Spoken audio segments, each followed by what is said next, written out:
Hi everyone, my name is Rika and thank you so much for stopping by my channel again. So in today's video, I want to talk about CELPIP and my experience doing CELPIP in Canada. CELPIP stands for Canadian English Language Proficiency Index Program. So I really want to talk to you about how I got almost a perfect score in CELPIP. 12 is the highest score that you can get in these exams. My grades were 11, 12, 11, and 12. I got 11 in listening, 12 in reading, 11 in writing, and 12 in speaking. If you would like to know how to ace your exams and get almost perfect scores as well, feel free to continue watching. Don't forget to like this video, comment, share, and subscribe. Alright, so I want to talk about my studying habits while I was preparing for CELPIP. I chose to kind of prepare pretty early on out, so I decided to start preparing about a month before the actual exam.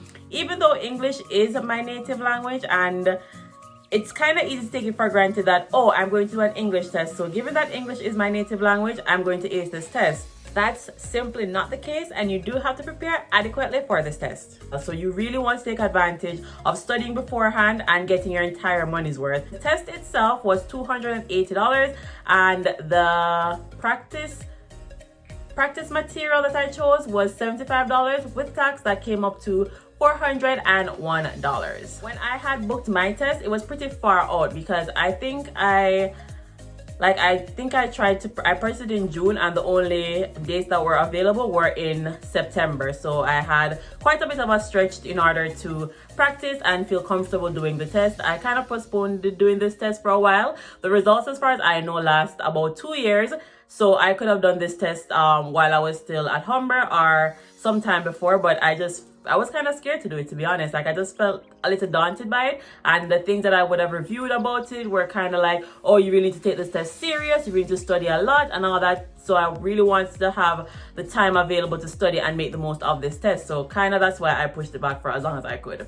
I decided to start studying about a month out for this test, and I wouldn't bombard myself every single weekend with like tests and whatever. So the practice paper that I chose had like 3 sample tests in it, so I feel like that was pretty sufficient for me, and I would do like 2 per weekend, plus there would be like free ones that you can do, so I would take advantage of those as well, which I definitely think you should take advantage of too. I would do the free ones, I would do those ones, and I would do it about a month out.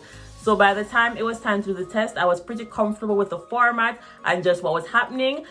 While doing the practice test, I would usually get grades like a 9 or a 7, which I was like, okay, if I get like 9 or 7 on the real thing, would I feel like terrible? Not really. Like, that would be enough for me to still enter express entry pool and have enough points to be a successful candidate for the program. So I wasn't really upset with that, and I was just like, okay, fine, and whatever. Definitely prayed before the test because I really wanted the best grades possible. During the times I would be practicing for the test, I would ensure that I had free time because this test does take a long time when you're practicing. It can take, well, it feels like I would be there practicing for like 2 hours for each test. So that's something that you have to keep in mind.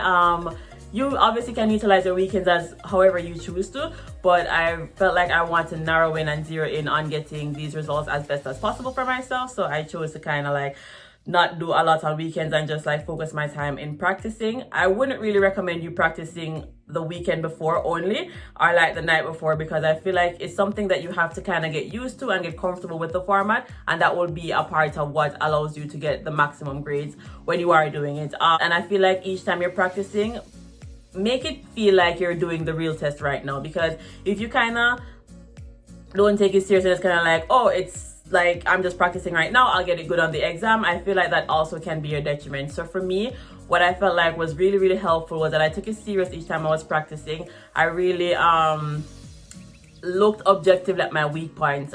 One of my weak points was definitely when I would get the time to prepare for the speaking test, I wouldn't be preparing mentally, and then I would just start speaking when my 60 or my 90 seconds was ready. And I felt like that was definitely a weak point, and I worked on that, and I feel like that was really helpful for me when it was time to do the actual test and helped me to get a 12 in that area. There are 4 areas for this test. There's a listening, there's a speaking, there's a writing, and there's a reading. The maximum score you can get for either of these is 12. So you definitely want to work towards getting 10 to 12 because that's the way you're going to get the maximum score for this area, and it'll push you up and it will really help your points when you're applying for your express entry. Yeah, so the format, as I mentioned, with CELPIP is that you have listening, speaking, writing, and reading. With the listening, you are read passages, and from the readings, you are then asked to answer questions. And with the reading passage, you read and then you answer questions. Even though I'm saying these things, do not take them lightly. They are very difficult. Especially the reading for me was the most difficult, like hands down, definitely the most difficult. Even though I got a good grade in it, but it was still difficult, so I really had to put a lot into it. You also have the writing, where you write 2 essays that are no more than 250 words, but you don't really have to worry about the word count because it is done on the computer, so you do see the word count. In your practicing, you'll see the word count, so you'll get used to the amount of words that you would need to produce in order to meet the word count requirement. And you do need to use your vocabulary, punctuation, grammar. You do need to express your ideas as clear as possible so that you can maximize the amount of marks that you would get for your writing. For speaking, you are given different scenarios that you're required to speak on, usually for about 60 seconds to 90 seconds, and you want to use that time very wisely. You also want to use the time right before to prepare as much as possible so that your ideas come off as coherent as possible and that you are speaking as clearly as possible. I definitely have the tendency to speak fast, so that's something that I had to be mindful of and kind of watch while I was producing the answers for that exam. And CELPIP isn't the only test that you can do. You can also do the IELTS test, and I'm pretty sure that one works for a lot of people. I know a lot of persons who did the IELTS test. I'll probably be speaking a little bit more about the IELTS test later in this video, but I just kind of wanted to give a good idea of how CELPIP was for me. I feel like it was a pretty good test. As you know, we're in the middle of the pandemic and everything, and there are measures in place to ensure that when you're there that you're safe and you're okay, and there was good communication throughout. So I definitely feel like it was a good choice for me. It's completely computer based, so you don't interact with anyone with regards to the actual administration of the test. And if you are someone who's comfortable with using a computer, that's definitely excellent for you, and that I fall in that category, so I'm perfectly fine with that. And the scores came out pretty early. I did the test on a Saturday and I got the test in 3 days time, so I feel like that was very lovely. I didn't feel like what I practiced and then when I went in there, it was so far off. Like, I feel like it's really important that you do the samples and you do the preparations that is required, because I feel like it really prepares you in order to do the test. So there's really no shortcut to getting the grades. It's not like I have any type of cheat sheet here. You really have to do your practices, pay your money so that you can sit the test, and you go there, you try to be calm that day. I don't feel like the day of the exam I did any much more practicing. I really just was like, I've practiced enough and I feel prepared for this test, and I went in there and I did what I needed to do. I was the first one who came out of the room, which was kind of scary for me. That never happens, and I was wondering, like, did I skip a section, because like this is not something normal for me. But you cannot take it for granted that because you're a native speaker that you'll be acing this test, because that's just not the case. And you really have to go in and give yourself ample time to study for this test and prepare for this test. And do not feel bad if on your first go you don't get you do not get the desired grades.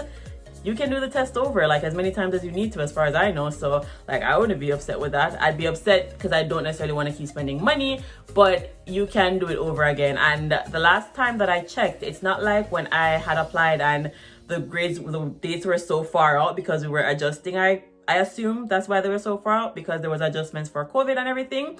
The dates are now like way closer, so you definitely have the chance to like, okay, I did it this weekend, I don't feel so great, and I got my results, and you are able to go back in and do the test again with in a relatively quick span. So that was kind of it for my CELPIP review. Very good test. You definitely get sufficient material, I think, to do what you need to do. There's resources online and there's resources on the website in order to help you to ace this test, and you are definitely able to do so. And even if you don't, if you have a grade that's enough to get you enough points for express entry, that's really all you need. So like, I wouldn't really be fussing about it. If you have any questions about CELPIP, please leave them in the comments and I'll definitely be answering them. And I'll now move on to comparing CELPIP to IELTS. So as I mentioned earlier, CELPIP is Canadian English Language Proficiency Index Program, and IELTS is International English Language Testing System. And the notes that I have comparing both of them, as I said earlier too, is that I did CELPIP, so I can look at what people have said about IELTS, but what I do to compare them, like, I haven't done both of them is what I'm trying to get at. So please do not take any of this as gospel. I'm just trying to give you some information. All right. So and kind of why I chose CELPIP. So with CELPIP, a lot of persons who I know would have done this program before, they had done CELPIP and they were like, they hear that everybody does CELPIP, so they just went ahead and did it. So I'm just like, all right, I'll do CELPIP too. And word of mouth is very powerful, and it definitely beats a lot of times listening to strangers on the internet. But a lot of persons that I knew did CELPIP, and I was just like, okay, let me go ahead and do it. However, depending on where you are, CELPIP might not be available. I know that CELPIP is not available in Jamaica, which is where I'm from. And it's probably, I think it's only available in like 5 countries: the United States, the United Arabs, I think, China, Canada, and I think the Philippines or something like that. I'll make a note if that is correct. So if CELPIP is available and close to you, I think it's a pretty decent choice, or it's an okay choice. If IELTS is what you have to choose, then I don't see anything wrong with making that choice either, just depending. All right, and so with another comparison for them, with the listening exam for CELPIP, it's just the Canadian accent that you hear. With the listening exam, how it's set up is that you have 38 questions and someone speaks or reads, and then you answer those 38 questions for CELPIP. And you're only going to hear a Canadian accent that is talking. With IELTS, it can be different. It can be multiple accents. Sometimes a little difficult for me to understand other accents, even some other Caribbean accents sometimes give me a hard time. So I went ahead and chose CELPIP. Let me stop gaslighting. Like, I didn't do any research. My friend said that they did CELPIP and I just did it too. But if I had done research, that would have been a reason why I would have chose CELPIP. So bear with me. All right, with CELPIP as well. In the CELPIP listening part of the exam, you are given 38 questions to answer after listening to various passages or conversations. Not all 38 questions go towards your final grade. However, for IELTS, all 40 questions that you answer in the listening section go towards your final grade. With the speaking test for CELPIP, it's done completely on the computer. There's no human interaction with the testing material. For IELTS, you are able to sit with an examiner and speak, and sometimes that's a little bit more natural because it's more of a conversation as opposed to speaking to a timed response on a computer, which doesn't reflect how we probably would talk in normal conversation. But if you don't have an issue with it, I think it's perfectly fine, because I didn't have an issue with doing it that way.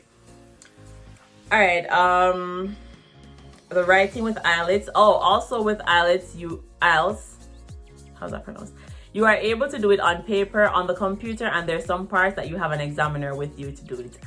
With CELPIP, everything is on the computer, so that's a big difference as well. So with the writing for CELPIP, you do a survey response and an email response. Both of them are 150 to 200 words. With IELTS, I believe that you do 2 responses, and I think it's more than 250, so more than 250 words. So you have a little bit more writing to do when it comes to IELTS as opposed to CELPIP, based on my research.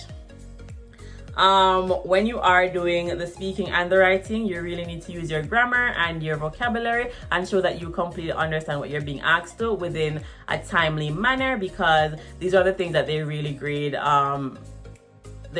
you for, which I feel like is why it's so important to practice as much as you can and to get the things to get really used to the format, because if not, then you're going to be in there and it's going to be a little difficult for you to actually apply all the things that you need to apply, because you're actually now learning the format. So I feel that it's like super important. Let me see if there's anything else that I want to mention about the difference between them. Another difference with IELTS and CELPIP is that, so CELPIP is based on what I've seen, based on my experience and what I've seen, is almost solely for immigration. With IELTS, depending on what country you are from and your first language, it can also be used for academic purposes. I know that when I was at Humber, some students had to prove to the school that their English was proficient for them to be accepted in the program, and they would do an IELTS academic test, and that would ensure that their English is up to standard. But for CELPIP, what I saw available was the CELPIP General and the CELPIP LS.